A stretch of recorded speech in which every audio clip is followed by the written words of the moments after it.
cette agonie s'est donc déroulée. Il a fallu même qu'un ange vienne pour le réconforter, le fortifier, car cette humanité allait ne pas pouvoir résister à un tel travail, à une telle charge. Un ange est venu au point que la sueur tombait à terre et elle était chargée de sang.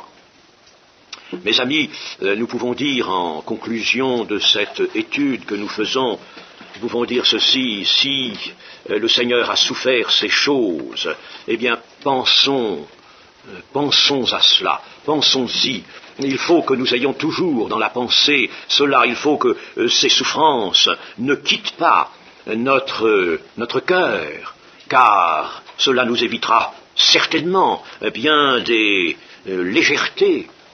Et quand nous, par exemple, nous discutons, si nous nous laissons aller à cela, tant soit peu la parole de Dieu, si nous raisonnons sur elle, si nous nous laissons aller à écouter, à entendre des contestations quant à l'obéissance que requiert toute la parole de Dieu, mes amis, mais c'est comme si nous déchirions ces souffrances, ce travail du Seigneur Jésus. C'est comme si nous jetions l'opprobre sur ces souffrances, sur ce travail d'expiation.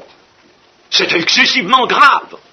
Excessivement grave. Et il y a dans notre temps, bien sûr, une pente vers cela, une pente tragique. On sent, n'est-ce pas, réapparaître la contestation de cet orgueil humain qui se dissimule, bien sûr.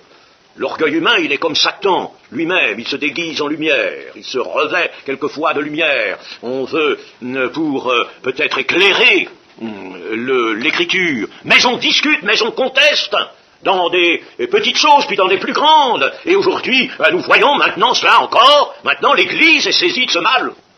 Et c'est pourquoi il faut y résister sans aucune faiblesse.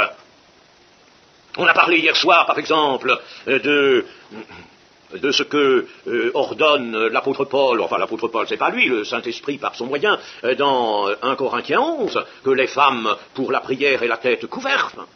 Eh bien oui, bien sûr. Oh, maintenant on entend des discussions.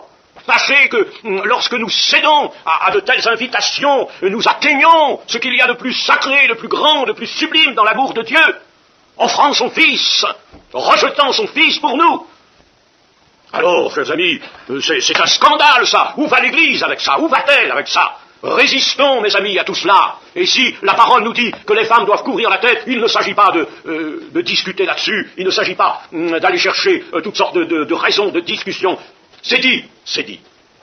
C'est tout. Et obéissons justement par la force même de Christ qui a rétabli l'obéissance. Ce n'est pas la loi, ne vous laissez pas égaré par de telles arguties, ce n'est pas un retour à la loi, ce n'est pas du légalisme, mais c'est à cause de Christ qui, lui, a rétabli dans l'humanité l'obéissance parfaite, et c'est par cette obéissance qu'il a vaincu la mort éternelle et la puissance du séjour des morts.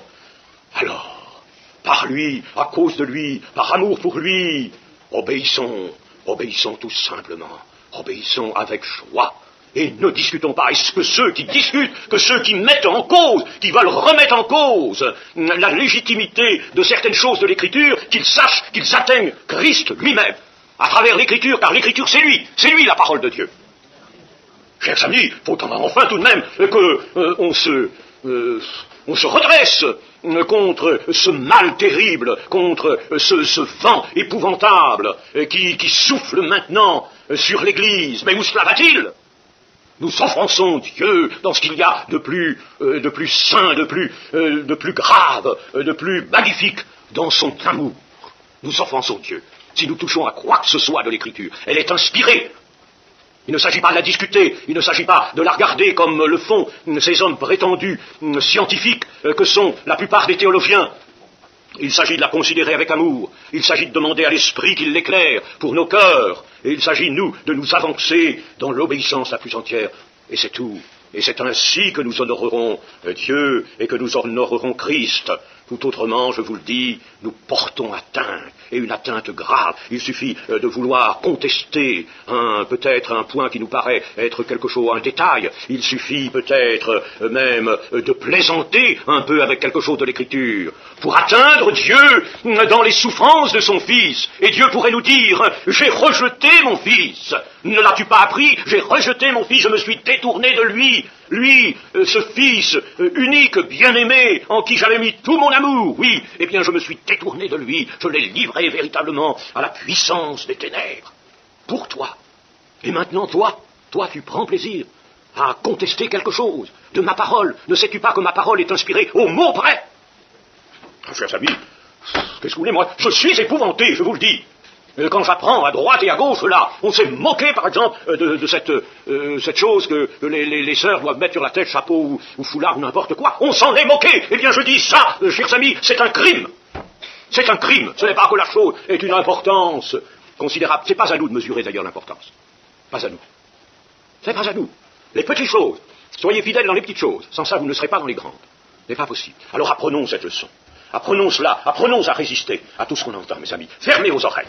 N'acceptez pas de partager les discussions de ceux qui prennent plaisir à ça et qui peut-être se retrouveront, non pas dans le ciel, mais en enfer, eux. Parce qu'à ce moment-là, ils fouleront aux pieds ce qu'il y a de plus précieux, c'est-à-dire toute l'œuvre du Seigneur Jésus, ses souffrances et sa mort expiatoire. Ils foulent aux pieds. Que le Seigneur nous en garde. Amen.